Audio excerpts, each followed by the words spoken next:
एक बार एक साधु एक छोटे से गांव में आए। ये साधु अपनी संतोष और तपस्या के लिए प्रसिद्ध थे। उनका जीवन बहुत ही सादगी भरा था। वह अपने पास बस एक लोह का कमंडल, एक छोटी सी झोली और एक डंड लिए हमेशा मुस्कुराते रहते थे। गांव के लोग उन्हें देखकर प्रभावित हुए और उनका आदर करने लगे। एक दिन एक नौजवान लड़का उनके पास आया। उसके मन में कई सवाल थे। वह व्यक्ति अपने जीवन में बहुत सारे संकट और परेशानियों से गुजर रहा था। उसने साधु से कहा, मुझे जीवन में शांति और सुख नहीं मिल रहा है। मैं इतना मेहनत करता हूँ, फिर भी सफलता मेरे हाथ नहीं लगती। क्या मैं अपनी किस्मत से हार गया हूँ? साधु ने उसकी बात सुनी और मुस्कुराते हुए बोले, बेटा, किस्मत से हार तब लगती है जब हम अपनी कोशिश छोड़ देते हैं। तुमने सफलता के लिए कितनी बार अपने आप से कहा है कि तुम सफल हो सकते हो? नौजवान चकित था। उसने जवाब दिया, मैं तो हमेशा अपनी कमियां और असफलता के बारे में ही सोचता हूँ। साधु ने ज्ञान भरे शब्द में कहा, जैसा तुम सोचते हो वैसा ही तुम्हारा जीवन बनता है। अगर तुम सफलता के बारे में सोचो तो तुम्हारे कदम उसी दिशा में बढ़ते हैं। पर अगर तुम हार और असफलता के बारे में सोचो तो तुम वही अटक जाते हो। तुम्हें अपने मन को अपने मित्र की तरह बनाना होगा, दुश्मन की तरह नहीं। फिर साधु ने उस नौजवान को एक उदाहरण दिया।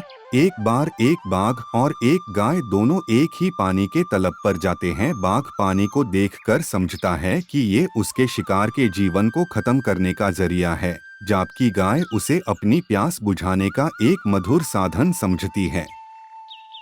यह अंतर है, उनके दृष्टि में पानी तो वही है, पर एक के लिए वह जीवन का अंत है और दूसरे के लिए जीवन की आवश्यकता। साधु ने अपनी बात को आगे बढ़ते हुए कहा, तुम्हारा जीवन तुम्हारी सोच का प्रतिबिंब है। अगर तुम अपने मन में डर और संकट को जगह दोगे तो यही तुम्हारी हकीकत बन जाएगी। पर अगर तुम अपने आप पर विश्वास करोगे, अपनी कोशिश में विश्वास करोगे, तो सफलता तुम्हारे कदम चूमे जी आए। नौजवान के मन में ये बात बस गई। उसने साधु से पूछा, मुझे क्या करना चाहिए? साधु ने जवाब दिया, पहला कदम ये है कि अपने मन को शांत करो और अपनी कोशिश में कोई कसर मत छोड़ो। हर दिन अपने आप से कहो कि तुम सफल हो सकते हो और सफलता तुम्हें जरूर मिलेगी। साधु की बातें सुनकर नौजवान प्रभावित हुआ और उसने अपने जीवन में इन बातों को अपनाने का संकल्प लिया। धीरे धीरे उसने अपने मन से सभी डर और संकट को दूर कर दिया और अपने लक्ष्य की तरफ प्रगति करने लगा। कुछ महीने बीत गए और वह नौजवान अपनी मेहनत और धैर्य से अपने क्षेत्र में सफल हो गया। उसने अपने सपने को जीवन में अपने नई सोच और साधु के ज्ञान के साथ हकीकत बनाया।